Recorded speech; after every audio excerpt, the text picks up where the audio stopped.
அதுதான் இந்த quantum package. Suppose இந்த குவாண்டம் பேக்கேஜில் 16 சோல்ஸ் இருக்குதுன்னு வச்சுக்கோங்க. இந்த மாதிரி தான் சோல்ஸ் வந்து மேலேருந்து கீழே டிசெண்ட் ஆகி வரும்.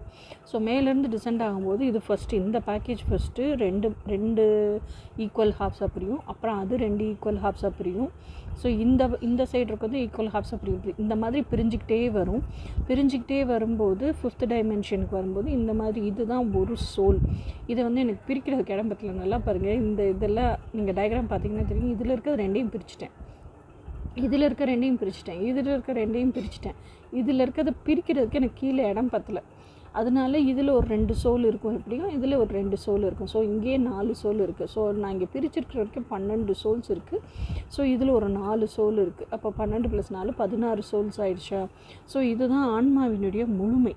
ஸோ இப்போ ஹையர் டைமென்ஷனில் முதல்ல இது எப்போ பிரிஞ்சிருக்கும்? இந்த ஆன்மாவெல்லாம் வந்து ஆதியில் முதல்ல நம்ம சோல் அண்ட் ஸ்பிரிட் அப்படிங்கிறது உருவாகிற ஆதி காலத்திலேயே இப்படி பிரிஞ்சிருக்கும். ஓகேயா? இதுதான் வந்து என்ன சொல்கிறது, நம்மளோட கம்ப்ளீட் ஃபுல் ஒரு ஹோல் சோல் அப்படின்னு சொல்லுவோம். ஸோ அப்போ இது வந்து இது வந்து யாங்கு, இது வந்து இன்னுக்குள்ளேயே இருக்கிற யாங்கு, இது யாங்குக்குள்ளேயே இருக்கிற இன்னு. ஸோ இந்த சோல் பிரிகிறத மட்டும் நீங்கள் இதை பார்த்து தெரிஞ்சுக்குங்க. ஸோ மேலேருந்து குவாண்டம் பேக்கேஜ் எழுதுனா அது ஈக்குவல் ஹாஃப்ஸாக பிரியும். அப்புறம் இந்த ஹாஃபு திருப்பி ஈக்குவல் ஹாஃபாக பிரியும். அப்புறம் இந்த 2 திருப்பி பிரியும். இந்த மாதிரி பிரிஞ்சுக்கிட்டே வந்து கடைசியில் தான் ஒரு சோலாக பிரியும். ஸோ இந்த ஒரு சோலையும் தான் நம்ம ட்வின் ஃப்ளேம்ஸ்ன்னு சொல்கிறோம். அப்போ இது தனியாக ஜனனம் எடுக்கும், இது தனியாக ஜனனம் எடுக்கும். அப்போது 16 சோல்னால் 16லேயும் 2 பிரிஞ்சிருது. அப்படின்னா 32 கடைசியில் இருக்கும், 32 ஹாப்ஸ் இருக்கும். ஸோ இந்த 32 ஹாப்ஸும் ஒன்றுக்கு ஒன்று சோல்மேட்டு தான். ஸோ ஓகேயா? ஸோ இந்த கம்ப்ளீட் பேட்சை தான் இந்த குவாண்டம் பேக்கேஜில் எத்தனை சோல்ஸ் வருதோ அதை தான் நம்ம வந்து சோல் ஃபேமிலி, சோல் குரூப் அப்படின்னு சொல்கிறோம். ஸோ இதுதான் நம்ம சோல் குரூப். ஸோ இது பிரியும் போது என்ன நடக்கும் அப்படின்னு சொன்னால், இங்கே பாருங்கள், இதில் ஹெட் அண்ட் டெய்ல் இருக்குது இல்லையா, டால்ஃபின் மாதிரி இருக்குது. இது வந்து நம்ம 2Dயில் பார்க்கும்போது ஜஸ்ட்டு இப்படி பிக்சர் மாதிரி தெரியுது. ஆனால் 3 டைமென்ஷனாக ஹோல் பால் மாதிரி இருக்கும். அப்போ இது வந்து ஓட்டை, ஆக்சுவலாக இதுவும் ஓட்டை. ஸோ அப்போ என்ன ஆகுதுன்னா, இந்த வெள்ளை பகுதியினுடைய வால் பகுதி இருக்குது பாருங்கள், அது இந்த ஓட்டை வழியாக கருப்பினுடைய தலைப்பகுதியில் இருக்கிற ஓட்டை வழியாக வெளியே வந்து திருப்பி இந்த வெள்ளை பகுதியோடைய மெர்ஜ் ஆகுது. ஓகே, அதே மாதிரி இந்த கருப்பு பகுதியில் வால் பகுதி வந்து இந்த வெள்ளை பகுதியினுடைய தலைப்பகுதி இருக்கு இல்லையா, இது வழியாக வெளியே வந்து திருப்பி கருப்பு பகுதியிலேயே மெர்ஜ் ஆகுது. ஸோ அதுக்கான ஓட்டம் தான் இது. அப்போ இது 24 மணி நேரம் இப்படி சுற்றிக்கிட்டே தான் இருக்கும்.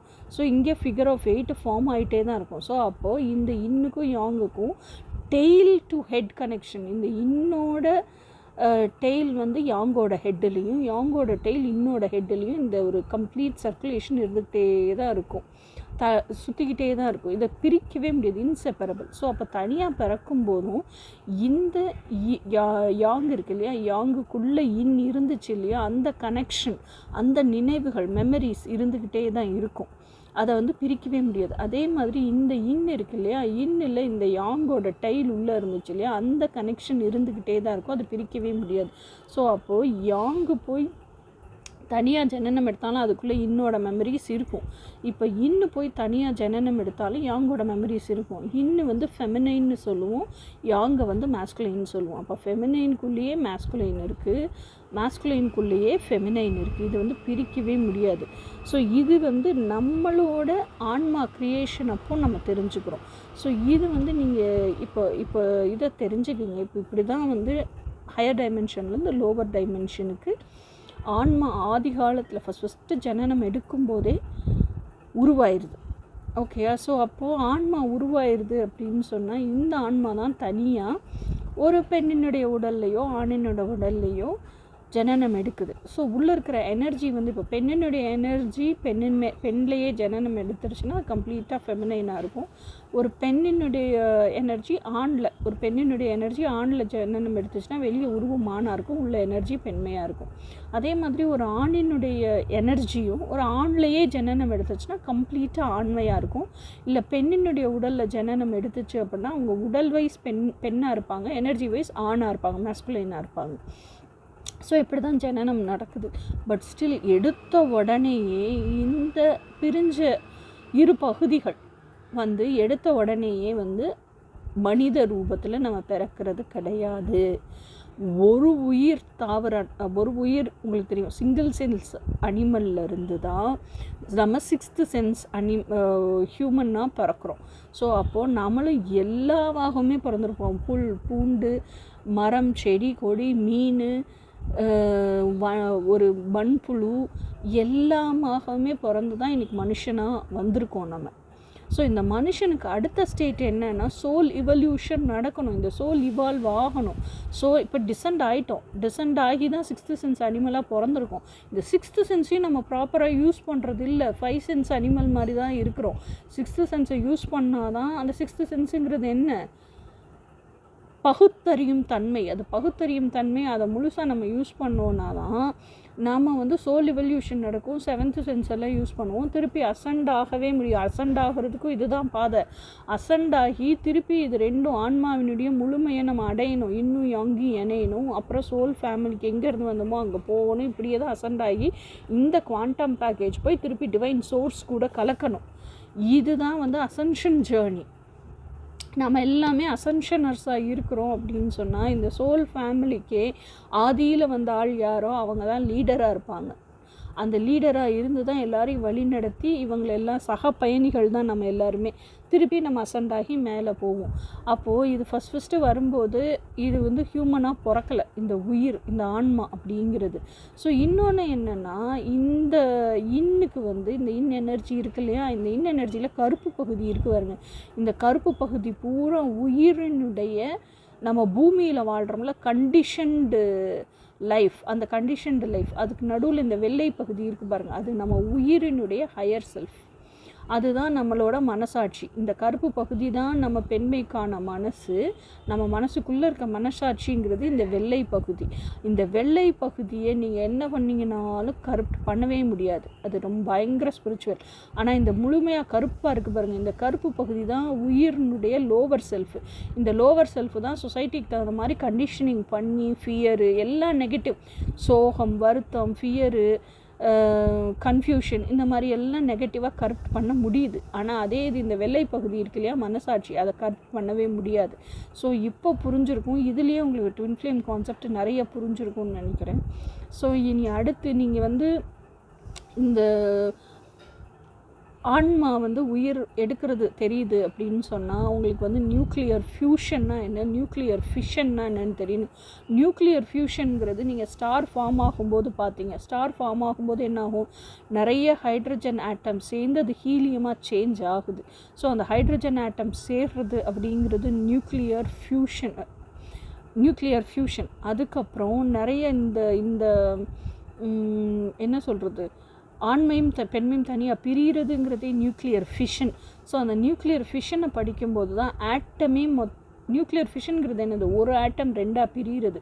அதை பற்றி உங்களுக்கு டீட்டெயிலாக தெரிஞ்சாதான் ஸோ இந்த குவாண்டம் என்டாங்கிள்மெண்ட் அப்படிங்கிறது இந்த இடத்துல என்ன ரோல் ப்ளே பண்ணுது அப்படிங்கிறதே உங்களுக்கு தெரியும். ஸோ இப்போ குவாண்டம் பேக்கேஜ் மேலே டைமென்ஷன்லேருந்து கீழே டைமென்ஷன் வந்த வரைக்கும் உங்களுக்கு புரிஞ்சிருச்சு. ஸோ இந்த ஸ்டெப்புக்கு அப்புறம் இந்த இன்யாங்க ஆன்மாவினுடைய முழுமையாக பிரியுது இல்லையா, பிரியும் போது நியூக்ளியர் ஃபிஷன் நடக்குது. இதுவே ஃபுல்லாக நியூக்ளியர் ஃபிஷன் தான். ஸோ இந்த இடத்துல பர்டிகுலராக நியூக்ளியர் ஃபிஷனுங்கிறது வைட்டல் ரோல் ப்ளே பண்ணுது. அந்த நியூக்ளியர் ஃபிஷனும் என்ன நடக்குது அப்படின்னா ட்வின்னிங் ஆஃப் ஆட்டமே நடக்குது, ஹோல் ஆட்டமே நடக்குது. அப்போ ஆட்டோமேட்டிக்காக சப் அட்டாமிக் பார்ட்டிகல்ஸும் பிரியும். ஸோ அப்போது இந்த இடத்துல நியூக்ளியர் ஃபிஷன் நடந்து என்ன சொல்கிறது, அது எப்படி செக்ரிகேட் ஆகுது, ஆண்மை தனியாக பெண்மை தனியாக எப்படி செக்ரிகேட் ஆகுது அப்படிங்கிறதெல்லாம் வந்து நியூக்ளியர் ஃபிஷனை பற்றி நீங்கள் முழுமையாக தெரிஞ்சுக்கிட்டீங்க அப்படின்னு சொன்னால் தான் உங்களால் இந்த யாங்கா பிரிகிறதை பற்றி தெரிஞ்சுக்க முடியும். ஸோ நம்ம அதை பற்றி பார்ப்போம். இப்போது நான் இப்போ ரெக்கார்ட் பண்ணும்போது இந்த இன்னை வச்சு எக்ஸாம்பிள் சொன்னேன். ஸோ யாங்கை வச்சு எக்ஸாம்பிள் சொல்லலை. ஸோ யாங்கு முழுசாகவே வெள்ளை பகுதியாக இருக்குது. ஏன்னா இன்னை வச்சு சொல்லும்போது இன்னும் ஃபுல்லாகவே கருப்பாக இருக்குது. அதனால் பொதுவாக எல்லாருக்கும் என்ன ஒரு தோணுதல் இருக்கும் அப்படின்னா, புரிதல் இருக்குன்னா கருப்பாக இருந்தால் அது நெகட்டிவ் அப்படின்னு நினச்சிக்கிறீங்க. அதனால தான் வந்து இந்த உயிர் தன்மை எல்லாமே நெகட்டிவாக இருக்குது, இந்த வெள்ளை பகுதி மட்டும் பாசிட்டிவாக இருக்குது. இல்லை நான் அப்படி சொல்ல வரல. இன்னினுடைய தன்மையே ஃபுல்லாக வந்து கருப்பாக தான் இருக்கும். யாங்கினோட தன்மை இப்போ யாங்கை வச்சு சொல்கிறேன். யாங்கிலையும் என்னென்னா இந்த வெள்ளை பகுதி ஃபுல்லாக இருக்குல்ல, அதுதான் நம்மளோட உயிரினுடைய தன்மை, லோவர் செல்ஃப். இந்த கருப்பு புள்ளி இருக்குது பாருங்கள், அதுதான் ஹையர் செல்ஃப் யாங்கில். ஓகேயா? ஸோ இதை தவறுதலாக புரிஞ்சிக்க கூடாது அப்படிங்கிறதுக்காக தான் திருப்பி இப்போ எக்ஸ்பிளைன் பண்ணுறதுக்காக திருப்பி நான் வந்தேன். ஸோ அப்போது இந்த யாங்கில் வந்து என்ன சொல்கிறது, இந்த யாங்கில் ஃபுல்லாக இருக்கிற வெள்ளை பகுதி தான் நம்ம socially conditioned masculine. So socially conditioned மேஸ்குலைனை நம்ம எவ்வளோ வேணாலும் கரப்ட் பண்ண முடியும். ஆனால் இந்த கருப்பு புள்ளி வந்து ஸ்பிரிச்சுவல் ஃபெமினைன், டிவைன் ஃபெமினைன். அதனால் அந்த ஸ்பிரிச்சுவல் டிவைன் ஃபெமினைனை வந்து நம்ம கரப்ட் பண்ணவே முடியாது. இதுதான் மனசாட்சி, நம்மளோட ஹையர் செல்ஃப். ஸோ இது நம்மளோட மனசு, இன்னர் சைல்டு. ஸோ இந்த இன்னர் சைல்டுங்கிறதுக்கு வந்து நீங்கள் என்ன ஃபீட் பண்ணுறீங்களோ, எது சரி தப்புன்னு ப்ரூஃபோட விட்னஸோட சொல்லி கொடுக்குறீங்களோ அதை அக்செப்ட் பண்ணிக்கும். ஆனாலும் அந்த டீப் டிசைர் அதுக்கு வேணுங்கிறது வேணும் தான். ஓகேயா? ஸோ ஆனால் அதுக்கு அது செலக்ட் பண்ணுற ரூட்டு தப்பாக இருக்கக்கூடாது. அதுக்கு இந்த ஹையர் செல்ஃப் கைட் பண்ணுது. இந்த ஹையர் செல்ஃபை காட்டிலும் தாண்டி இந்த ஓவர் சோல் அப்படின்னு சொல்லுவோம்ல, இது வந்து டிவைன் செல்ஃப் அப்படின்னு சொல்லுவோம். இதுதான் இதுக்கு வந்து வெளியே அவுட்டர் கவராக இருக்கும். இந்த இன்யாங் பாலுக்கு வெளியே அவுட்டர் கவர் வந்து இந்த ஓவர் சோலோட தான் இருக்கும். அதுதான் நம்ம ஸ்பிரிட் அப்படின்னு சொல்லுவோம். ஸோ அந்த spiritual self is a part of this quantum package. இந்த quantum package is a part of divine source இல்லையா? டிவைன் சோர்ஸ் தான் ஸ்டார் அந்த கிரியேஷன் ஆகி அதுக்கப்புறம் இந்த குவாண்டம் பேக்கேஜாக உடஞ்சி துகள்கள் விழுந்து ஸ்டார் சீட் ஆகி நம்ம ஸ்டார் சீட்லேருந்து தான் ஒவ்வொருத்தரும் சீட்ஸ் வெளியே வந்திருக்கும். ஸோ அப்போது இந்த வெளி உரை அப்படின்னு சொல்லுவோம்ல, நம்மளோட ஆரா, நம்மளோட ஸ்பிரிட் அப்படிங்கிறது தான் நம்மளோட டிவைன் செல்ஃப். ஸோ இந்த டிவைன் செல்ஃபுக்குள்ளே இருக்கிற அதுதான் அந்த சூப்ரா கான்ஷியஸ்னஸ். ஸோ இந்த டிவைன் செல்ஃபுக்குள்ளே இருக்கிற இந்த வெள்ளை பகுதி, யாங் பகுதி வந்து மனசு, இன்னர் சைல்டு, சப்கான்ஷியஸ் மனசு. ஓகேயா? இந்த கருப்பு பகுதி மனசாட்சி. ஸோ இந்த மனசாட்சிங்கிறது தான் அன்கான்ஷியஸ், நம்மளோட ஹையர் செல்ஃபு. இந்த ஹையர் செல்ஃபையும் தாண்டி இது டிவைன் செல்ஃபு. ஸோ இந்த டிவைன் செல்ஃபையும் ஏன்னா இதுவே 5th டைமென்ஷன்னா இது அதை விட உயர்ந்த டைமென்ஷனாக தான் இருக்கும். ஸோ டிவைன் செல்ஃபையும் ஹையர் செல்ஃபையும் கரப்ட் பண்ணவே முடியாது. இந்த இன்னர் சைல்டையும் சப்கான்ஷியஸையும் தான் நம்ம ஃபீட் பண்ணி கரப்ட் பண்ணிகிட்ருக்கோம். ஆனால் அதை டீப்பாக டிசையர் பண்ணுற விஷயம் கரெக்டான விஷயம், அதுக்கு செலக்ட் பண்ணி போகிற பாத்து தான் தப்பாக இருக்கும், கரெக்டட் பாத்தாக இருக்கும். அந்த பாத்தை கரெக்ட் பண்ணி நீ இப்படி தான் போகணுன்னு சொல்லி கொடுக்குறதுக்கு தான் இந்த ஹையர் செல்ஃபும் டிவைன் செல்ஃபும் நமக்குள்ளே இருக்குது. ஓகேயா? ஸோ இது யாங்க வச்சும் புரிய வச்சுட்டோம்னா ஒரு தவறுதலான நம்ம மனசில் மென்டாலிட்டி, ஹியூமன் மென்டாலிட்டி எப்பயும் இருக்கும்ல, கருப்பாக இருக்கிறது தான் நெகட்டிவ், வெள்ளையாக இருக்கிறதுலாம் பியூராக இருக்கும். கிடையாது. கருப்பாக இருக்கிறதுங்கிறது அதனுடைய தன்மை. ஸோ பெண்மைக்கான எனர்ஜி கருப்பாக இருக்குது, ஆண்மைக்கான எனர்ஜி வெள்ளையாக இருக்குது, அவ்வளோதான். ஸோ இதுவுமே இதோடைய இந்த கருப்பு பகுதி இன்னர் சைல்டு, பெண்மையினுடைய இன்னர் சைல்டு, சப்கான்ஷியஸ் மைண்டு, அதை வந்து கருப்பு பண்ண முடியும். உயிரினுடைய லோவர் செல்ஃபு. இது வந்து வெள்ளை பகுதி வந்து யாங்கு, ஸ்பிரிச்சுவல் மேஸ்குலைனு, அது வந்து பியோர் செல்ஃப், அது கருப்பு பண்ண முடியாது. அது உயிரினுடைய ஹையர் செல்ஃப். அதே மாதிரி தான் இதுக்கும் வெள்ளை பகுதி மொத்தமாக இருக்கிறது உயிரினுடைய லோவர் செல்ஃபு, மனசு. இந்த கருப்பாக இருக்கிற புள்ளி வந்து உயிரினுடைய ஹையர் செல்ஃபு, மனசாட்சி. இதை கருப்பு பண்ண முடியாது. ஓகேயா? ஸோ இது புரிஞ்சிருக்கும்னு நினைக்கிறேன். இது பேசிக் புரிஞ்சதுக்கப்புறம் இப்போ இம்மீடியட்டாக நம்ம நியூக்ளியர் ஃபிஷன்னா என்னன்னு பார்க்கலாம். ஓகேங்க, இப்போ நம்ம நியூக்ளியர் ஃபியூஷன் பார்க்கலாம். இதை பார்க்குறதுக்கு முன்னாடி இன்னொரு டவுட்டையும் நான் கிளாரிஃபை பண்ணிட விரும்புகிறேன். இந்த எக்ஸாம்பிள் நான் வரைஞ்சி காமிச்சிருக்கேன்ல, அதில் வந்து மேலே இருக்கிற அந்த ரவுண்டு 16 சோல்ஸ்ன்னு போட்டிருக்கேன். அது வந்து உங்களுக்கு புரிகிறதுக்காக ஒரு உதாரணம் போட்டிருக்கேன். குவாண்டம் பேக்கேஜ் அப்படின்னா என்ன அர்த்தம்னா, நிறைய எனர்ஜி உள்ள செக்ரிகேட் பண்ணி கலெக்ட் பண்ணி வச்சுருக்கிற ஒரு எனர்ஜி பாலுக்கு பேர் குவாண்டம் பேக்கேஜ். அதுக்குள்ளே நிறைய சின்ன சின்ன எனர்ஜி பால்ஸ் இருக்குதுன்னு அர்த்தம். ஸோ அதனுடைய கலெக்டிவ்க்கு பேர் தான் குவாண்டம் பேக்கேஜ். ஸோ அந்த குவாண்டம் பேக்கேஜ் பிரித்து வரும்போது அது 2.5ன்னு சொல்லலை. நான் என்ன எழுதியிருக்கேன்னா 2 halves, 2 halfஸாக பிரிஞ்சிருது. அப்போ எக்ஸாம்பிள் தாங்க 16 விட ஜாஸ்தியாகவும் சோல்ஸும் இருக்கலாம், 16 விட கம்மியான சோல்ஸும் இருக்கலாம். ஸோ அந்த 16 சோலுக்கான எனர்ஜி பேக்கேஜ் இருக்குது அப்படின்னு சொன்னால் அதுதான் சோல் ஃபேமிலியாக தான் நம்ம வருவோம் ஹையர் டைமென்ஷனில். அப்புறம் தான் சோல்ஸாக பிரிவோம். அதை மென்ஷன் பண்ணுறதுக்கு தான் அது உதாரணம் போட்டிருக்கேன் நான். ஸோ அப்போது நம்ம கீழே இறங்கும்போது இந்த 16 சோல்ஸ் என்னாகும், 2 ஹாஃப்ஸாக பிரிவோம், 2 ஈக்குவல் ஹாஃப்ஸாக பிரிவோம். ஓகே, அதைத்தான் நான் எழுதியிருக்கேன். 2.5 இல்லை, அது 2 ஹாஃப்ஸ் இன்டூ 2 ஹாஃப்ஸ். அப்போ என்ன அர்த்தம்னா 16 சோல் இந்த பக்கம் 8 சோல், அந்த பக்கம் 8 சோலாக பிரிவோம். திருப்பி இந்த 8 சோலும் 2 ஹாஃப்ஸாக பிரிகிறோம். அப்போ இந்த 8 சோல் 2 ஹாஃப்ஸாக பிரியுதுன்னா என்ன அர்த்தம்? இந்த பக்கம் 4 சோல், அந்த பக்கம் 4 சோல். இந்த 4 சோலும் திருப்பி இன்ட்டு 2 ஹாஃப்ஸாக பிரிவோம். அப்போ 4 சோல் என்ன ஆகும்? 2 சோல் 2 சோலாக பிரிவோம். அந்த மாதிரி ஒரு சிங்கிள் சோல் ஆகிற வரைக்கும் நம்ம பிரிஞ்சுக்கிட்டே தான் வருவோம். ஸோ அந்த மாதிரி தான் ஹையர் டைமென்ஷன்லேருந்து லோவர் டைமென்ஷனுக்கு வரும். ஸோ அப்போது நம்ம வந்து 5th டைமென்ஷனுக்கு வரும்போது என்ன ஆகுறோம் அப்படின்னா 5th டைமென்ஷனுக்குள்ளே நுழையணும்ல. நுழையும் போது அது வரைக்கும் என்ன நடக்குது அப்படின்னு சொன்னால், அது வரைக்கும் நியூக்ளியர் ஃபிஷன் நடக்குது. நியூக்ளியர் ஃபிஷன் நடக்கும்போது எனர்ஜி குவாண்டம் பேக்கேஜ் ஜஸ்ட்டு 2 பிரிஞ்சுக்கிட்டு தான் இருக்குது. நியூக்ளியர் ஃபிஷன் அப்படிங்கிறது ஒரு பெரிய ஆட்டமோ இல்லை பெரிய மாலிக்யூலோ 2 காம்பவுண்ட் 2 பிரியுது, அவ்வளோதான். அது சின்னசாக இருக்கலாம், பெருசாக இருக்கலாம், எப்படி வேணாலும் பிரியலாம். ஈக்குவலாக ட்வின்னிங் ஆகி தான் அப்படி தான் பிரியணுங்கிற அவசியம் கிடையாது. பிரியுது, 2 பிரியுது, அவ்வளவுதான். ஸோ அது வந்து பைனரி ஃபிஷன் அப்படின்னு சொல்லுவோம். ஸோ 2 பிரிஞ்சுக்கிட்டே வருது. லாஸ்ட்டில் இந்த 6th டைமென்ஷன்லேருந்து 5th டைமென்ஷனுக்கு அது இறங்கணும். அப்போ தான் இந்த என்டாங்கிள்மெண்ட் நடக்குது. என்டாங்கிள்மெண்ட் நடந்து என்ன ஆகுதுன்னா எல்லாமே, அதாவது அந்த ஆட்டமே மொத்தத்துக்கு, அந்த ஆட்டம், மாலிக்யூல், மேக்ரோ மாலிக்யூல், காம்பவுண்டு, இது ஃபுல்லாக எதை பற்றி பேசுகிறோம் அப்படின்னு சொன்னால் நம்மளோட எனர்ஜியை தான் பேசுகிறோம். ஏன்னா குவாண்டம் பேக்கேஜ் தான் பிரிஞ்சு வந்திருக்கு. இந்த எனர்ஜிங்கிறதுக்குள்ளே என்ன இருக்குது? நம்மளோட மனசு, மனசாட்சி, இறைசாட்சி 3மே இருக்குது. ஸோ இந்த எனர்ஜி பேக்கேஜை தான் நம்ம பேசுகிறோம். இந்த எனர்ஜி பேக்கேஜ் தான் 6th டைமென்ஷன்லேருந்து 5th டைமென்ஷனுக்கு வருது. ஸோ இந்த 6th dimension to 5th dimension அப்படிங்கும்போது 6th dimension is a crystalline dimension. Crystals எல்லாம் எங்கே இருக்குதுன்னு சொல்லுவாங்கன்னா 6th டைமென்ஷனில் இருக்குதுன்னு சொல்லுவாங்க. ஸோ 6th டைமென்ஷன்லேருந்து கீழே இறங்கும்போது, அந்த கிறிஸ்டல் வழியாக இறங்கும்போது இந்த பைனரி விஷனே குவாண்டம் என்டாங்கிள்மெண்ட்டாக நடக்கும். அப்போ 2 ஈக்குவல் ஹாஃப்ஸாக பிரியும். ட்வின்னிங் ஆகி பிரியும். ஸோ ட்வின்னிங் ஆகி பிரிஞ்சதுக்கப்புறம் இது எல்லாமே எனர்ஜி, சப்பட்டாமிக் பார்ட்டிகல்ஸு, ஆட்டம், மாலிக்யூல், காம்பவுண்ட், அந்த எனர்ஜி வைஸில் தான் நான் பேசுகிறேன், ஃபிசிக்கல் ஃபார்மே பேசலை.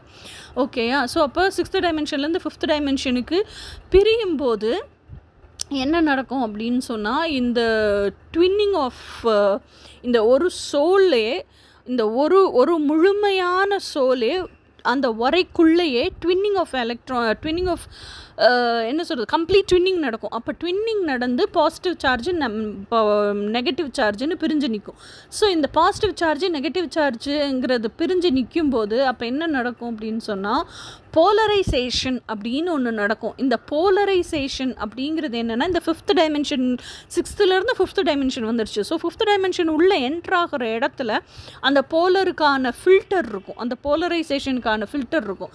அப்போ அந்த போலரைசேஷன் அது வரைக்கும் இருக்கிறது எல்லாமே என்னது, அன்போலரைஸ்டு பைனரி ஃபிஷன் நடந்திருக்கு. 2 பிரிஞ்சிருக்கு. அதில் வந்து பாசிட்டிவ் நெகட்டிவ்லாம் போலரைசேஷன்லாம் நடக்கலை. ஜஸ்ட்டு 2 பிரிஞ்சிருக்கு. கடைசியில் ஒரு சிங்கிள் பாலாக பிரிஞ்சிருச்சு.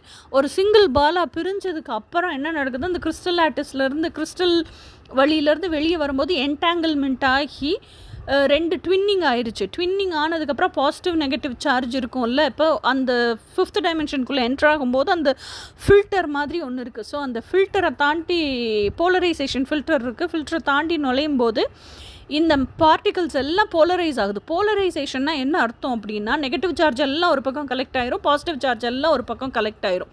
ஸோ அந்த மாதிரி தான் நெகட்டிவ் சார்ஜ் இருக்கிறது பூரா இன்சைடுக்கும், பாசிட்டிவ் சார்ஜ் இருக்கிறது ஃபுல்லாக யாங் சைடுக்கும் கலெக்ட் ஆகுது. ஓகேயா? ஸோ போலரைஸ் ஆகி வந்ததுக்கப்புறம் இதெல்லாம் எங்கே நடக்குது, 5th டைமென்ஷனில் இது முடிஞ்சதுக்கு அப்புறமா திருப்பி 4th டைமென்ஷனுக்கு வருது. 4th டைமென்ஷன் என்னது, டைம். அந்த டைம் வர வரைக்கும் 4th டைமென்ஷன்லேயே தான் அந்த எனர்ஜி இருக்கும். 4th டைமென்ஷனில் தான் இன்னு தனியாக யாங்கு தனியாக செப்பரேட் ஆகுது. ஸோ 4th டைமென்ஷனில் இன்னு தனியாக யாங்கு தனியாக செப்பரேட் ஆனதுக்கப்புறமா 5th டைமென்ஷனில் ஆனால் அந்த ஓவர் சோல் இருக்கும், அந்த உரை இருக்கும். அந்த உரையை விட்டு இப்போ வெளியே வருது 4th டைமென்ஷனில். 4th டைமென்ஷனில் இன்னு தனியாக யாங்கு தனியாக இருக்குது. அந்த உரை தான் ஆறாவே நமக்கு ப்ரொடெக்ஷனாக இருக்குது 4th டைமென்ஷனில்.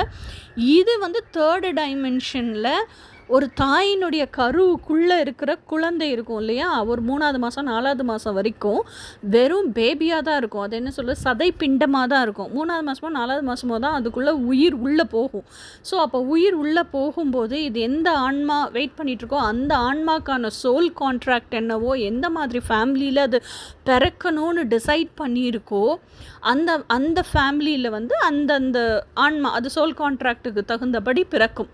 இதில் இந்த ஏஜ் கேப்புன்னெலாம் நிறைய சொல்கிறாங்க. அந்த மாதிரி இப்போ ஃபெமினைனாக இருக்கட்டும், மேஸ்குலைனாக இருக்கட்டும், அவங்க எவ்வளோ கர்மா அனுபவிச்சாங்களோ, அவங்க அந்த கர்மாவிலேருந்து எவ்வளோ லைஃப் லெசன்ஸ் கற்றுக்கிட்டாங்களோ, எவ்வளோ இன்னர் ஒர்க் பண்ணியிருக்காங்களோ, எந்த அளவுக்கு அவங்க இந்த இன்னர் ஜேர்னியில் செல்ஃப் மாஸ்டரி பண்ணியிருக்காங்களோ அதுக்கு தகுந்தாப்பில் பிறப்பெடுப்பாங்க. ஒன்று எர்லியராக பிறந்திருப்பாங்க, இல்லை கொஞ்சம் லேட்டாக பிறந்திருப்பாங்க. ஸோ அதுக்கு தகுந்த மாதிரி ஏஜ் கேப் இருக்கும். ஒன்று ஃபெமினைன் ஃபஸ்ட்டு பிறந்திருக்கலாம், அதுக்கப்புறம் மேஸ்குலைன் பிறந்திருப்பாங்க, இல்லை மேஸ்குலைன் ஃபஸ்ட்டு பிறந்திருப்பாங்க, அதுக்கப்புறம் ஃபெமினைன் பிறந்திருப்பாங்க. இதெல்லாம் அவங்க எத்தனை ஜென்மம் பிறந்திருக்காங்க, அந்த ஜென்மத்துலலாம் எவ்வளோ கர்மாவை சேர்த்தாங்க, அந்த கர்மாவெல்லாம் எப்படி கிளென்ஸ் பண்ணாங்க, அதுக்கு என்ன இன்னர் ஒர்க் பண்ணாங்கங்கிறத பொறுத்து தான் இந்த அடுத்தடுத்த ஜென்மங்கிறது டிட்டர்மைன் பண்ணப்படுது. அவங்கவுங்க சோல் கான்ட்ராக்ட் பண்ணி எந்த ஃபேமிலியில் பிறக்கணுமோ அதுபடி தான் அவங்களோட எந்த வீட்டில் பிறக்கிறாங்க, எந்த தாய் தகப்பனுக்கு பிறக்கிறாங்கங்கிறதும் டிட்டர்மைன் பண்ணப்படுது. இதெல்லாமே அந்த ஆன்மா அந்த உயிரே டிசைட் பண்ணி வந்து தான் பிறக்குது. ஓகேயா? ஸோ இப்படி தான் பிறப்பு அப்படிங்கிறது நடக்குது. ஓகே, இப்போது நம்ம நியூக்ளியர் ஃபியூஷனுக்கு போவோம். நியூக்ளியர் ஃபியூஷன்னா என்ன அப்படின்னு சொன்னால், 2 லைட்டர் ஆட்டம்ஸ் இருக்குதுன்னு வச்சுக்கோங்க. 2 ஹைட்ரஜன் ஆட்டம்ங்கிறது வந்து ரொம்ப லைட்டர் எலிமெண்ட்ஸ்.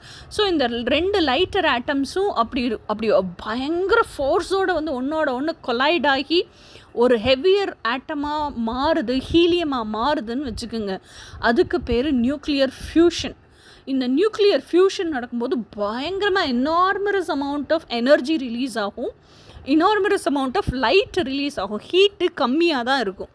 ஓகேயா? இன்னொன்று நியூக்ளியர் ஃபிஷன் அப்படிங்கிறது என்ன அப்படின்னா, ஒரு ஃப்ரீ நியூட்ரான் இருக்குதுன்னு வச்சுக்கோங்க. அந்த ஃப்ரீ நியூட்ரான் என்ன பண்ணுன்னா பயங்கரமாக ஃபோர்ஸோடு வந்து ஒரு ஹெவியாக இருக்கிற ஆட்டத்தை டங்குன்னு வந்து அடிக்கும்.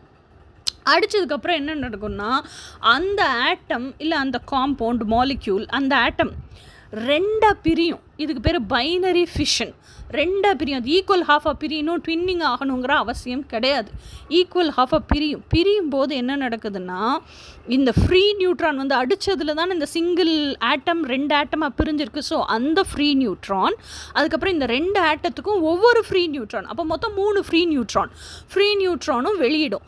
அது போக பயங்கரமான ஒரு லைட் எனர்ஜி ரிலீஸ் ஆகும். அதை காட்டிலும் ஒரு விஷயம் 2ஆக பிரியுதுங்கிற போதே பிரியறதுக்கு பயங்கரமான ஹீட் ஜெனரேட் ஆகும். அவ்வளோ கொதிப்பு நிலை இருக்கும், அவ்வளோ பயங்கரமான ஹீட் ஜென்ரேட் ஆகும். அதை சுற்றி இருக்கிற எனர்ஜி ஃபீல்டே அப்படியே அனலாக இருக்கும். ஸோ அந்த மாதிரி தான் நியூக்ளியர் ஃபிஷன் அப்படிங்கிறது நடக்கும். நியூக்ளியர் ஃபிஷன் நடந்ததுக்கப்புறம் என்ன நடக்கும்னா, இந்த 3 ஃப்ரீ நியூட்ரான் இருக்குது பாருங்கள், இது போய் என்ன பண்ணுன்னா அந்த மாலிக்யூலில் இருக்கக்கூடிய மற்ற ஆட்டத்தையும் போய் டங்குன்னு அடிக்கும். அப்போ இது செயின் ரியாக்ஷன் மாதிரி நடந்துக்கிட்டே இருக்கும். ஸோ செயின் ரியாக்ஷன் மாதிரி நடக்க ஒரு ஆட்டமே 2ஆக பிரியும் போது இது மேலே ஹையர் டைமென்ஷன்ஸ்லாம் என்ன நடக்கும்னா, ஹையர் டைமென்ஷன்ஸ்லாம் வெறும் பைனரி ஃபிஷன் மட்டும்தான் நடக்கும். அது பாட்டு 2 குவாண்டம் பேக்கேஜ் பிரிஞ்சுக்கிட்டே வரும். இது 6th டைமென்ஷன்லேருந்து 5th டைமென்ஷனுக்கு வரும்போது தான் இந்த பைனரி ஃபிஷன்டே என்டாங்கிள்டு பைனரி ஃபிஷனாக நடக்கும். என்டாங்கிள்டு பைனரி ஃபிஷனாக நடக்கும்போது தான் ட்வின்னிங் நடக்குது. ட்வின்னிங் நடந்ததுக்கப்புறம் தான் இந்த 5th டைமென்ஷனுக்குள்ளே வந்ததுக்கப்புறம் போலரைசேஷன் நடக்குது. போலரைசேஷன் நடந்ததுக்கப்புறம் negative charge, positive charge, yin yang அப்படின்னு பிரியுது. அதுக்கப்புறம் தான் 4th டைமென்ஷனில் வந்து செப்பரேட்டாக ஆகி நிற்கிது. அதுக்கப்புறம் 3rd டைமென்ஷனில் பிறப்பெடுக்குதுன்னு வச்சுக்கோங்க. So this is what happens. எதில் எனர்ஜி வைஸில் நியூக்ளியர் ஃபியூஷனாக இருக்கட்டும், நியூக்ளியர் ஃபியூஷனாக இருக்கட்டும், எனர்ஜி வைஸில் இப்படி தான் நடக்குது. இதுக்கப்புறம் எனர்ஜி வைஸில் இப்படி நடந்ததுக்கப்புறம் நம்ம எப்படி பிறக்கிறோம் அப்படின்னு சொன்னால், நம்ம வந்து ஒரு சிங்கிள் செல் இருக்குது, நமக்கு தெரியும் செல் டிவிஷன், மைட்டாசிஸ். செல் டிவிஷனே 3 டைப் இருக்குது: binary fission, mitosis, meiosis. Binary விஷன்ங்கிறது வெஜிடேட்டிவ் இல்லை சிங்கிள் செல் பாக்டீரியா, அதில் எல்லாம் ஒரு செல்லே 2 செல்லாக தன்னை பிரிச்சுக்கிறது, ஒரு செல் ஐடென்டிக்கல் 2 டாட்டர் செல்ஸை கொடுக்கறது, இதை தான் பைனரி விஷன்னு சொல்லுவோம். மைட்டோசிஸ் அப்படிங்கிறது வந்து நம்ம பாடி செல்ஸில், ஹியூமன் பாடி செல்ஸில் நடக்கிறது. 2 டாட்டர் செல்லாக தான் பிரியும். அந்த 2 டாட்டர் செல்லும் வந்து 46 குரோமோசோம் இருக்கும். அதுக்கு 46 குரோமோசோம் இருக்கும். மியோசிஸ் அப்படிங்கிறது செக்ஸ் செல்ஸில் மட்டும்தான் நடக்கும். அதுதான் வந்து என்ன சொல்கிறது, 23 இப்போ என்ன சொல்கிறது, ஒரு ஊசோமியா, அதாவது நம்ம கருமுட்டை அப்படின்னு எடுத்துக்கிட்டோன்னு வச்சுக்கோங்க. 2 செல்லாக கடைசியில் எண்டில் 2 செல்லாக வந்து நிற்கும். அந்த 2 செல்லையும் 23 அந்த மாதிரி இருக்கும் குரோமோசோம்ஸ். ஸோ அப்போ இந்த 23 ஆணினுடைய செல் வந்து ஃபியூஸ் ஆகும்போது ஆணோட செல்லுலேயும் 23 இருக்கும். அப்போ 2 சேர்ந்து, ஆணும் பெண்ணும் சேர்ந்து 46 ஆகும். ஆனால் அதே இது பாடி செல்லில் அப்படி கொடுக்க முடியாது. இல்லை, பாடி நம்மளோட பாடி, அது வேறு யாரோட சேர்க்கையும் தேவையில்லை. ஸோ அந்த பாடியில் இருக்க செல்லு முழுமையாக தான் இருந்தாகணும். ஓகே, ஸோ அந்த பாடியில் இருக்க செல்லு 46 குரோமோசோம் இருக்கும் அந்த செல் டிவிஷன் நடக்கும்போது. அதே இது செக்ஸில் இருக்கிற குரோமோசோம்ஸில் நடக்கும்போது 23 குரோமோசோம் தான் இருக்கும். ஸோ இதிலேருந்து நான் புரிஞ்சுக்கிட்டது என்ன அப்படின்னா, இந்த எனர்ஜி அப்படிங்கிறது இந்த செக்ஸ் குரோமோசோம் மாதிரி தான். நம்மக்கிட்ட 23 குரோமோசோம் தான் இருக்குது அப்படின்னா அந்த ஒரு ஹாஃப் தான் நம்மகிட்ட இருக்கும். அந்த ஒரு ஹாஃபையே நம்ம ஹோல் அண்ட் கம்ப்ளீட் ஆக்கணும் அப்படின்னா அதுவே we are whole and complete தான். நம்மளோட பெண்மையோட எனர்ஜி அது. ஸோ பெண்மையோட என் ப்ராடக்ட் தான் கருமுட்டை. ஸோ பெண்மையோட என் ப்ராடக்டே நம்ம ஹோல் அண்ட் கம்ப்ளீட்டாக தான் இருக்கிறோம். அந்த ஹையஸ்ட் வைப்ரேஷனுக்கு எப்போ போகிறோமோ அப்போ தான் ஆண்மையோட உயிர் சக்தியையும் உயிரணுவையும் நம்ம வாங்க முடியும். ஸோ அப்போ ஆண்மையோட உயிரணுவும் வந்து தான் நம்மளுக்கு இன்னும் கம்ப்ளீட் ஹோல் அண்ட் என்ன சொல்கிறது, இன்னும் கம்ப்ளீட்னஸ் கொடுக்குது, அவ்வளோதான். ஆனால் எனர்ஜெட்டிக்கான ஆணோட உயிரணும் நம்ம கூட தான் இருக்குது. ஃபிசிக்கலான ஒரு நம்ம கருமுட்டை இருக்குது, எனர்ஜெட்டிக்கான ஆண் உயிரணு இருக்குதுன்னு வச்சுக்கோங்க. ஸோ அந்த எனர்ஜெட்டிக்காக இருக்க ஆண் உயிரணு கூட வாழ கற்றுக்கிட்டோன்னா தான் நிஜத்தில் அந்த உயிரணு நமக்கு கிடைக்கும். ஸோ இப்படி தான் நமக்கு வந்து ஃபிசிக்கல் பாடி ஸ்ட்ரக்சர்லேயும் இருக்குது, எனர்ஜி வைஸும் இருக்குது. ஸோ இது வந்து இதை தாண்டி இந்த குவாண்டம் வேர்ல்டு அப்படிங்கிறதுக்குள்ளே நம்ம இன்னும் பெனிட்ரேட் பண்ணி பார்த்தோன்னா, நம்ம ஒரு ஃபெமினைன் எனர்ஜியோட எப்படி இந்த பூமியில் பிறந்திருக்கோமோ அதே மாதிரி நமக்கு சப்போஸ் நம்மளை வச்சு தான் நமக்கு நம்ம ட்வின்னு தெரியும். ஏன்னா என்டாங்கிள்மெண்ட்டில் நம்ம யாராக இருக்கிறோமோ அவங்களாக தான் நம்ம ட்வின்னும் இருப்பாங்க. அப்போ நம்ம இந்த பூமியில் பிறந்திருக்கோம் அப்படின்னா இன்னொன்று, எல்லாருக்குமே ஆசைகள் இருக்கும், எல்லாருக்குமே கனவுகள் இருக்கும், எல்லாருக்குமே எதிர்பார்ப்பு இருக்கும். இப்போ எங்கள் அம்மாவுக்கு, அக்காவுக்கு அப்படின்லாம் எடுத்துக்கிட்டால், அம்மாவை பொறுத்த வரைக்கும் எப்படின்னா இது ஒரு கான்செப்ட், உண்மையாக கூட இருக்கலாம், உண்மையாக இல்லாமலும் இருக்கலாம். ஆனால் எங்கள் அக்காவுக்கு எடுத்துக்கிட்டிங்கன்னா அதனால் அவங்களுக்கு தேடுதலே இல்லை. அவங்கள பொறுத்த வரைக்கும் ஃபிசிக்கல் வேர்ல்டில், அம்மாவை பொறுத்த வரைக்கும் ஃபிசிக்கல் வேர்ல்டில் கல்யாணம்னு ஒன்று பண்ணி வைப்பாங்க. அந்த கல்யாணம்னு ஒன்று பண்ணி வச்சு அந்த ஹஸ்பண்டு தான் நமக்கு எல்லாமே. ஸோ அதனால் அந்த ஹஸ்பண்டை தாண்டி வேறு எதையுமே தேடக்கூடாது. இந்த சோஷியல் ஃப்ரேம் ஒர்க்குள்ளேயே அவங்க வாழ்ந்துட்டாங்க. இவங்களோட ட்வின் ஃப்ளேம் வேறு எங்கேயோ பிறந்திருந்தாலும் கூட இவங்களுக்கு கவலை கிடையாது. இன்னொன்று என்ன அப்படின்னு சொன்னால், இப்போது இன்னொன்று, அதனால் இவங்க இந்த பியோர் ஸ்டேட்டுக்கே மாற மாட்டாங்க. எப்படி ஜீரோலேருந்து தான் மைனஸ் ஒரு பக்கம் ப்ளஸ் ஒரு பக்கம்னு பிரியுது. ஸோ இவங்க வந்து அந்த ஜீரோங்கிற ஸ்டேட்டுக்கே போக மாட்டாங்க. ஏன்னா மைனஸாக இருக்கும்போதே வந்து அவங்க உணரலை. மைனஸாக இருக்கும்போது அவங்க உணர்ந்தால் தான் இதுக்கு ப்ளஸ்ஸுன்னு இன்னொன்று இருக்குது அப்படிங்கிற தேடுதலே தோணும். இவங்க வீட்டில் பார்க்குற, பேரண்ட்ஸ் பார்க்குற ஏதோ ஒரு ப்ளஸ்ஸு கூடயே இவங்க ஹாப்பியாக இருக்காங்களோ இல்லையோ இதுதான் வாழ்க்கைன்னு வாழ்ந்துட்டுருக்குறாங்க. ஸோ அவங்கக்கிட்ட போய் உனக்கான ஒரு ப்ளஸ் எங்கேயோ இருக்குது அப்படின்னு நம்ம சொல்லக்கூட முடியாது. ஸோ அதனால் அந்த கான்செப்டே அவங்களுக்கு தேவையில்லை. ஸோ அவங்க எப்போ பியூர் ஸ்டேட்டுக்கு வரலையோ அப்போது ப்ளஸ்ஸை பற்றின, அவங்களுக்குள்ளே இருக்கிற மைனஸை பற்றின தெரிஞ்சிக்க வேண்டிய அவசியமும் அவங்களுக்கு இல்லை. அந்த மைனஸ்க்கான ப்ளஸ் எங்கே இருக்குதுன்னு தெரிஞ்சிக்க வேண்டிய அவசியமும் அவங்களுக்கு இல்லை.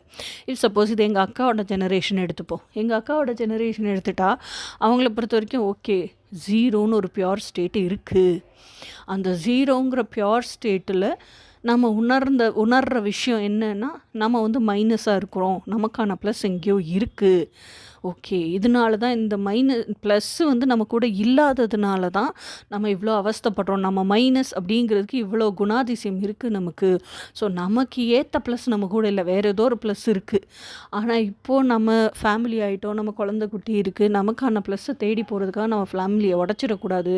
அதுக்காக நம்ம ஃபேமிலியை விட்டுட்டுலாம் போயிட முடியாது. சரி, நம்ம ப்ளஸ் எங்கேயோ ஒரு இடத்துல இருந்தாலும் இருக்கட்டும். நம்ம இப்போ ஒரு மைனஸாக வாழ்ந்துட்டுருக்கோம். நமக்கு இதுதான் நம்ம குணாதிசயம்னு தெரியும். நம்ம மற்றவங்கள ஹர்ட் பண்ணாத அளவுக்கு நம்ம எப்படி வாழ்ந்துக்கணுமோ அப்படி வாழ்ந்துப்போம் அப்படின்னு நினச்சிட்டு அவங்க அந்த பியோர் ஸ்டேட், 0 ஸ்டேட்டுக்கு போகிறதுக்கும் அவங்க ரெடியாக இல்லை. இந்த இருக்கிற ப்ளஸ் கூடயே அவங்க அட்ஜஸ்ட் பண்ணிவிட்டு வாழ்கிறதுக்கு ரெடி ஆகிட்டாங்க, உண்மை தெரிஞ்சதுக்கப்புறமும். ஸோ அந்த தேடுதல் இல்லை. அம்மா ஜெனரேஷனுக்கு அதை பற்றின சட்டையே இல்லை. அக்கா ஜெனரேஷனுக்கு உண்மையாக இருந்தாலும் அந்த தேடுதல் இல்லை, தேடக்கூடாதுன்னு வைராக்கியமாக வச்சுருக்காங்க. ஆனால் நம்ம ஜெனரேஷனுக்கு இப்போ நம்ம என்ன தெரிஞ்சிருச்சு, நம்ம லைஃப்பில் இவ்வளோ டார்ச்சரும் அனுபவிச்சது எல்லாமே வந்து இந்த ப்ளஸ்ஸுங்கிறத நம்ம கற்பனைக்குள்ளே வச்சுருக்கோம். அந்த கற்பனைக்குள்ளே இருக்கிற அந்த எனர்ஜி எங்கேயோ ஒரு இடத்துல இருக்குது அப்படிங்கிறதுனா, ஏன் தேடுதல் இருக்குன்னா அது எனர்ஜி ஃபிசிக்கல் ஃபார்மில் இருக்கும், எங்கேயோ இருக்குது அப்படிங்கிறது வந்து நமக்கு தெரியலை. ஆனால் அந்த எனர்ஜி வேணுங்கிறதுனால தான் இவ்வளோ தூரம் அக்கப்போர் பண்ணிக்கிட்டு இருக்கோம். ஸோ அந்த எனர்ஜி, அந்த ப்ளஸ்ஸு நம்ம கூட இல்லாததுனால தான் நம்ம வாழ்க்கை வந்து என்ன சொல்கிறது, வேறு யார் கூடயுமே செட் ஆக மாட்டேங்குது அப்படிங்கிறத மைனஸாக இருக்கிற நம்ம அந்த மைனஸோட நேச்சரை புரிஞ்சுக்கிறோம். ஸோ இதை தாண்டி அந்த ப்ளஸ்ஸை நமக்கு வேணும், ப்ளஸ்ஸை அட்ராக்ட் பண்ணணும் அப்படின்னா அப்போ தான் என்ன செய்கிறோம், இந்த எனர்ஜெட்டிக் ப்ளஸ்ஸு நம்ம கூடயே இருக்குது. அந்த எனர்ஜெட்டிக் ப்ளஸ்ஸுக்கு நம்ம கூட இருக்கிற எனர்ஜெட்டிக் ப்ளஸ்ஸோடு சேர்ந்து நம்ம இன்னர் ஒர்க் பண்ணணும். அப்போ இந்த மைனஸும் அந்த எனர்ஜெட்டிக் ப்ளஸ்ஸும் சேர்ந்து நியூட்ரல் ஆயிரும், 0 பியோர் ஸ்டேட்டுக்கு போயிடுவோம். ஃபுல்லாக கம்ப்ளீட்டாக எப்போ வந்து நம்ம அந்த அந்த மைனஸ், நம்மளுக்குள்ளே இருக்க மைனஸை பூரா தெரிஞ்சுக்கிட்டு அதை அக்செப்ட் பண்ணிவிட்டு அந்த மைனஸோட பெஸ்ட் வெர்ஷன் ஆகிறோமோ அப்போ இந்த 0 கூட யுனைட் ஆயிடுவோம், காட் கூட, அந்த பியோர் ஸ்டேட் கூட யுனைட் ஆயிடுவோம். அந்த காட் பியோர் ஸ்டேட் கூட யுனைட் ஆனதுக்கப்புறம் ஆட்டோமேட்டிக்காக இந்த ப்ளஸ் நம்மளை தேடி வந்துடும் அப்படின்னு நமக்கு தெரியுதோ அப்போ நமக்கு என்ன தெரியும்னா, நிச்சயமாக இந்த நம்ம எப்படி மைனஸுங்கிற எனர்ஜியோடு பிறந்திருக்கோமோ அதே மாதிரி ப்ளஸ்ஸுங்கிற எனர்ஜியோடு எவனோ ஒருத்தன் எங்கேயோ பிறந்திருக்கான், அவன் நம்மளை தேடி வருவான். ஸோ இந்த மைனஸ், இப்போது இந்த என்டாங்கிள்மெண்ட் தியரி அது இதெல்லாம் தெரிஞ்சுக்கிறதுக்கு முன்னாடியும் சரி, உணர்வு ரீதியாக நம்மளால் உணர முடியுது இல்லை, நம்மளுக்குள்ளே ஏதோ மாற்றம் நடக்குது. ஸோ அப்போ நம்ம எனர்ஜியில் சேஞ்ச் நடக்கும்போது அந்த எனர்ஜெட்டிக்காக இருக்க ப்ளஸ்லேயும் சேஞ்ச் நடக்குது. இந்த எனர்ஜெட்டிக் ப்ளஸில் சேஞ்ச் நடக்கும்போது ரியல் வேர்ல்டில் அந்த ப்ளஸ்ஸுக்கு உண்மையான சொந்தக்காரன் ஃபிசிக்கல் ஃபார்மாக எவன் பிறந்திருக்கானோ அவனுக்கும் அந்த சேஞ்ச் நடக்கும். இதுதான் twin flames share same consciousness. Entangled எப்படி சப்பட்டாமிக் பார்ட்டிகல்ஸ் ஷேர் சேம் கான்ஷியஸ்னஸ். அந்த மனோசக்தி, அந்த நினைவலைகள் எப்படி லைட்டை விட ஃபாஸ்ட்டாக ட்ராவல் பண்ணி போகுதோ அந்த மாதிரி இந்த நினைவலைகளும் ஃபாஸ்ட்டாக ட்ராவல் பண்ணுது. ஸோ இந்த இபிஆர் பேரடாக்ஸ் ஞாபகம் இருக்கா, ஐன்ஸ்டீன் சொன்ன பேரடாக்ஸ், ஏதோ ஒரு ஹிடன் ஃபேக்டர் இருக்குது, நீ அதை கண்டுபிடி அப்படின்னு சொன்னார்ல. என்னை பொறுத்த வரைக்கும், என் புரிதலுக்கு பொறுத்த வரைக்கும் அந்த ஹிடன் ஃபேக்டர் என்ன அப்படின்னு நான் புரிஞ்சுக்கிட்டது வந்து, அதாவது இந்த இன் யாங் பால் இருக்குது பாருங்கள், அந்த இன் யாங் பாலில் ஹெட் போர்ஷனில் எப்படி அந்த ஓட்டைக்குள்ளே இப்போது இப்போ இன்டர்ட்வைண்டாக தானே இருக்குது. இப்போ இருக்குது, வெள்ளை போர்ஷன் இருக்குன்னா வெள்ளை போர்ஷனோட ஹெட் போர்ஷனில் கருப்பு போர்ஷனோட டெய்ல் பின்னாடி வழியாக வந்து முன்னாடி வருது. அதே மாதிரி கருப்பு போர்ஷனோட ஹெட் போர்ஷனில் ஓட்டை இருக்குன்னா வெள்ளை போர்ஷனோட டெய்ல் அந்த ஓட்டை வழியாக பின்னாடி போய் முன்னாடி வருது. ஸோ அப்படி தான் அந்த இன்ஃபினிட்டி சிம்பிள் க்ரியேட் ஆகுது. ஸோ அப்போ அது என்டாங்கிள்டாக இருக்குதுன்னு அப்போ தான் நமக்கு தெரியுது. ஸோ இதே பண்பு அந்த சப்பட்டாமிக் பார்ட்டிகள்லேயும் இருக்கும். அதனால தான் அந்த மைக்ரோ லெவல், நேனோ லெவலில் இருக்கிறதுனால தான் இந்த மேக்ரோ லெவல்லையும் இருக்குது இல்லையா. ஸோ அதனால அந்த ஹிடன் வேரியபிள் வந்து வேறு ஒன்றும் இல்லை, அதுக்குள்ளே இருக்கிற அந்த இன்டர்ட்வைன் இன்ஃபினிட்டி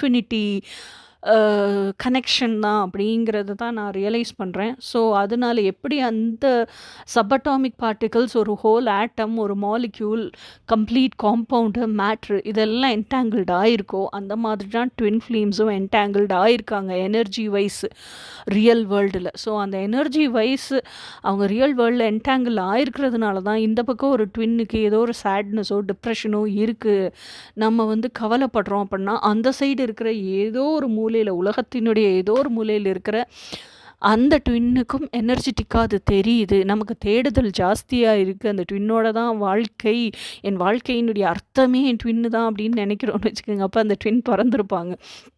இல்லை ட்வின் இருக்கானா எங்கேயோ ஒரு இடத்துல இருக்கட்டும், பாவம் பாட்டு இருக்கட்டும், எனக்கு இதெல்லாம் ஒத்து வராது அப்படின்னு நினைக்கிறவங்க ட்வின் பிறந்திருந்தாலும் அவங்களுக்கு கவலை கிடையாது. இன்னும் சில பேர் இருக்காங்க, எனக்கு என் ட்வின்னெல்லாம் வேணாம், இந்த கான்செப்ட் மட்டும் தெரிஞ்சுக்கணும். அவங்களுக்கும் ட்வின் பிறந்திருப்பான், அவங்களுக்கும் ஏக்கம் இருக்கும் கண்டிப்பாக, அவங்களுக்கும் நமக்கு ஆனால் அவங்க மாஸ்கை போட்டுட்ருக்குறாங்கன்னு அர்த்தம். ஓகேயா? ஸோ இதுதான் ட்வின் ஃப்ளேம் கான்செப்ட்டுக்கும் குவாண்டம் என்டாங்கிள்மெண்ட்டுக்கும் இருக்கிற கனெக்ஷன் நான் நினைக்கிறேன்.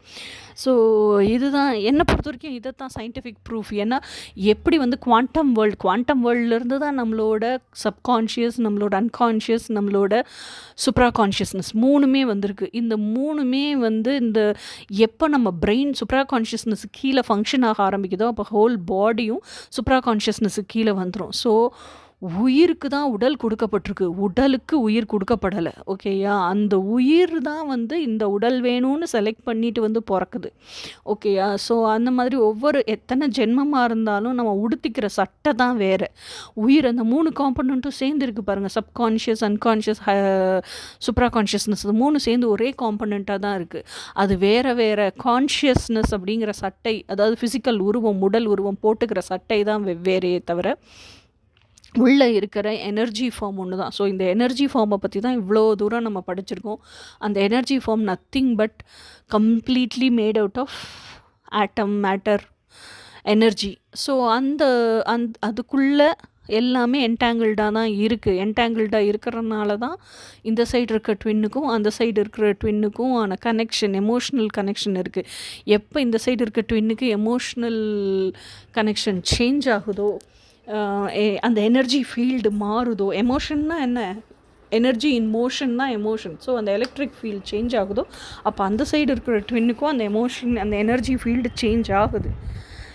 இதுதான் குவாண்டம் என்டாங்கிள்மெண்ட் இன் ட்வின் ஃப்ளேம்ஸ் அப்படின்னு நான் நினைக்கிறேன்.